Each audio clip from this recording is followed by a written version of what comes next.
family, welcome to the Joya channel. I am Joya and it feels really good to be back here with all of you in 2023. We made it, and I hate to kind of begin the year on my channel with this type of video, but I'm from Memphis and we yet again have endured another really hard young death from someone in the entertainment industry. In 2021, we were crushed. You know, it felt like a knife went through all of us, many of us in Memphis, when young Dolph, Thornton, we share the same last name. I don't know if it's relation yet, but we do share the same last name. When he had an untimely passing at the end of 2021. And I just really want to talk about what those deaths mean for people, because oftentimes I hear people say, you know, well, you didn't know them, so why are you crying? Why are you upset? Why are you bothered by that type of death? But Memphis, and along with a lot of other cities, you know, I can name them: Georgia, Chicago, California, Louisiana, Florida. There have been so many young deaths of entertainers. And I know, you know, in life you're gonna die, but they have been really, really close deaths of people. And for Memphis, when you talk about Memphis, a city where almost, I don't know exactly the stats, but there are a great number of people who live below the poverty line in Memphis. Memphis, unlike any other city in Tennessee, is 68% Black or Black identifying individuals that live there. It means a lot when someone has reached the magnitude of not just a millionaire, but is seen. When someone is seen by the masses. And right now, Memphis culture is killing the game. We have Glorilla, we have Key Glock, we have Finesse 2 Times, we have Glitter Gloss. We have so many people that are Moneybag Yo. We have a lot of people that are starting to get noticed from the city, and from that alone, our culture is coming on the map. You know, our style, our flow, the way we say junt, the way we say Maine. I say junt a lot on this channel. The definition of junt.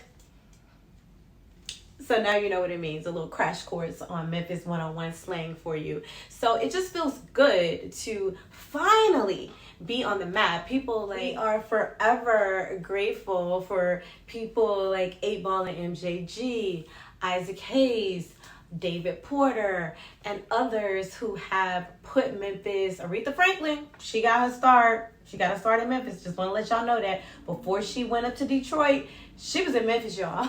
Tina Turner, Nutbush, Tennessee. Not quite Memphis, but Tennessee. So I'm just really happy about the people that are introducing Memphis or reintroducing Memphis, the new Memphis, to the world. But with that, I'm going to talk about what this video is about. All of the sudden transitions and passings of artists that have happened really within the past, I would say about maybe last 10 years. The recent transition that has happened in Memphis, and this video is being recorded January 5th, 2023, January 1st, 2023, Memphis lost a giant, the queen of Memphis, as she is so affectionately known, Gangsta Boo, Lola, Lady Boo. That was a really hard passing for a lot of Memphians.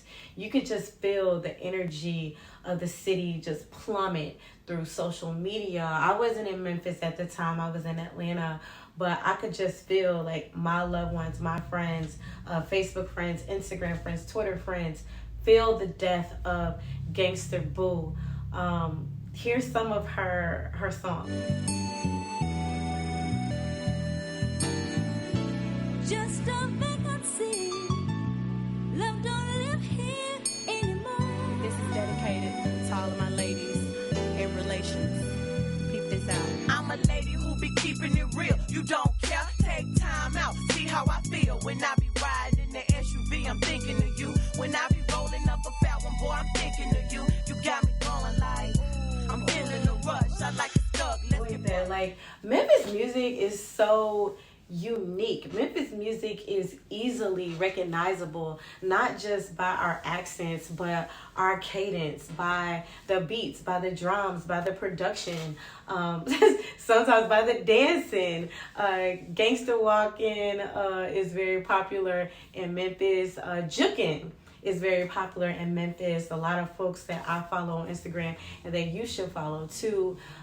Miles Yachts, G-Nerd 901 is really great. Duke Deuce is also really great. I'm trying to think of another artist. Like, I follow him. He's so good, and it's on like the tip of my tongue. I can't think of it right now. I'll just put it up right here. You should, Future. You should definitely follow him on Instagram. If you just, and also, you know, I just kind of want to put in there also our fashion. I'm really, really proud of my guy, Chris Prep Curry, as he's known on Instagram. He did a collaboration with Banana Republic last year. The city is so proud of him. He had a phenomenal show this past year. Harrison Cright is an amazing stylist from Memphis. Brandice Daniel, who started Harlem Fashion Row. We got to give it up for her. Katori Hall, who is the creator. Katori Hall, someone that we grew up in the same like teen group. It was like a teen confidence empowerment group in Memphis. Youth United Way. Katori Hall, the creator of P Valley on Stars. Like, there is a lot of talent and emerging talent that's coming from Memphis right now, and I couldn't be more proud of all of that. So before I go into like the dark, like morbid things, I wanted to just give props and like send light to Memphis, because Memphis is a place where if you make it out, if you're talented, then you can't help but to pay homage back to the city, because the city is a city that, you know, essentially made you. It's a lot of great leaders, and it's a lot of just creative people in the city of Memphis. So I definitely want to give shouts out to that.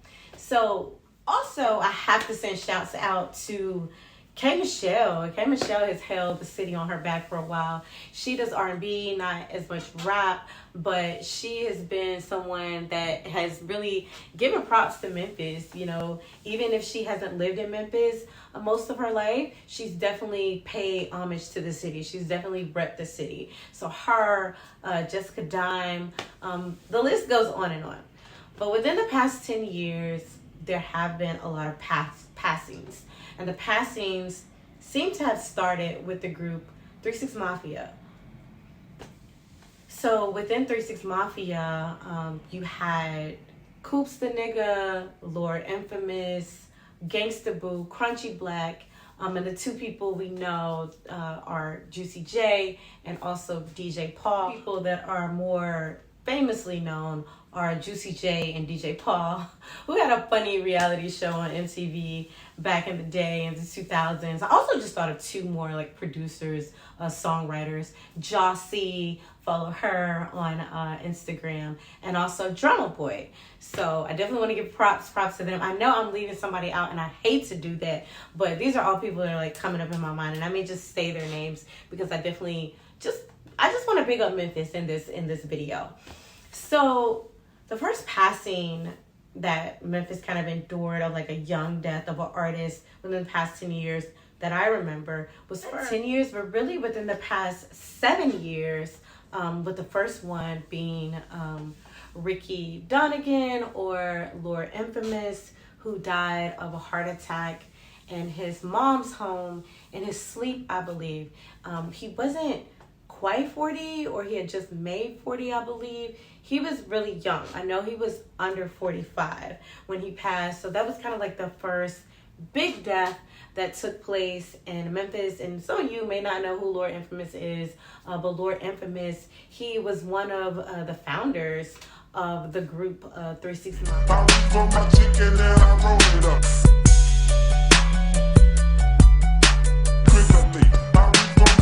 I feel the need for the weed, the smoke of yay. They set the chase just for me. The beat, the M, the U and T, the B. Mafia, you know, a lot in the beginning people would say, do they worship the devil? Do they this? I think they played around with it a little bit. I know Crunchy Black has done a couple of Vlad interviews where he talks about how he met the devil. But I'm not here to talk about the group's religious beliefs or spiritual beliefs. I'm really here to just comment on the big entertainment kind of rap deaths in Memphis and how people have been affected by those deaths. The next death was in 2015, I believe, so just 2 years later. Robert Cooper, better known as Coops the Nigga. We had some cute little exchanges too on Facebook, and he passed away of a stroke. And I believe that he was right at 40. And this was also, it took place in Memphis, Tennessee. And a lot of people take that hard because within 2 years, 2 members of the same group passed away. Again, I'm not here to talk about conspiracy theories. I'm just talking about the major deaths that have happened within that, we all, and when I say we, this was an international death that was felt, because I know that. I see the murals, I see the tributes, I see the interviews that people are having for him. Adolph Thornton, young Dolph. It's Dolph. Dolph, I don't know. For some reason, that death felt different. For a lot of people. Young Dolph was very charitable. He was very visible. He was very confident in himself, and he gave a lot of people in Memphis that confidence. He kind of strayed away a little bit from that whole like gangsta mentality. Like, he was more kind of like be fly, be fresh, own businesses, take care of your kids, be about your money, don't let anybody talk down on you because of where you come from. He put a lot of that energy into a lot of young people, a lot of older people too. So when he transitioned, his death felt so personal. It just felt so personal. He felt like everybody. Dolph believed in loyalty. His death felt personal for a lot of people. He was a man of honor. Like, the things that he said, he stood 10 toes down on them. And it's just a lot of things that he spoke about that resonate with a lot of people. Like, I live in a high-rise here in Atlanta, and, some of my neighbors, they're like, oh my gosh, like, I love Dolph. Like, Dolph is so many people's, like, favorite rapper. Like, he's almost kind of like your favorite rapper's favorite rapper. Like, I would put him in that category, that he could be like that. The things that he talked about. Young Dolph's death was super hurtful. Also, because we know that there have been a lot of attempts on his life, and it was almost kind of like he was beating him. And then in 2021, so yeah, I spent a little time on Dolph. Because that was a death that was different, and I'm just going to give him the honor that he deserves. So, fast forward, there have been a couple of other deaths. Recently, there was a death, a young man by the name of Big Scar. I really didn't know his music. I know a lot of the younger kids kind of felt his death. That was very traumatic. I know that he passed away due to overdose. So that's another conversation that we need to have with more and more young people about how he passed and the signs and the things that we need to recognize without judging people. So back Yayo, all I know is Yayo. in 2023, the very first day of the year, people are still saying Happy New Year. They were still saying Happy New Year, getting together with friends and family. And then we hear that Gangsta Boo, Lola, has transitioned. It was super hurtful for Memphians. We paused. I don't know how happy the new year was from the time we heard about it around like 3, 4, 5 o'clock when people start kind of getting the news. But it kind of put a damper on our spirit. And I'm not saying that 2023 will be morbid for Memphians or Memphians in the music industry because of that, but I definitely want to say that we felt it. So I just wanted to pause in this video and just hold space for the people that have felt the deaths of these people, these entertainers, young entertainers in Memphis, whether you're from Memphis or not. If you're a fan of all of these individuals that have come from Memphis, from my hometown, I wanted to hold space for us to talk about them, remember their lives, uplift them, be thankful for what they left, the legacies that they left. Hey guys, I definitely wanted to break from this video and give big shouts out to Yo Gotti, Mario, Mims, and the contribution that he has made for so many years on the Memphis music scene and also nationally and now globally. So I want to lift up CMG, Black Youngsta, Moneybagg Yo, and all of the other folks on that label, Glorilla. I think I talked about her earlier, but now back to the video. So I hope you guys enjoyed this video. If there's an artist that I missed, I definitely want to pay homage to Princess Loco, who she did a song with Tommy Wright back in the day, and Beyonce sampled that on her Renaissance album called These Ones Ain't Stopping Me. These Ones Ain't Stopping Me. Listen to that video. I'm that girl. These ain't stopping me. Just know that the sample came from an artist from Memphis, Tennessee. So send love and light to all of you. I hope you guys enjoyed this video, and until next time.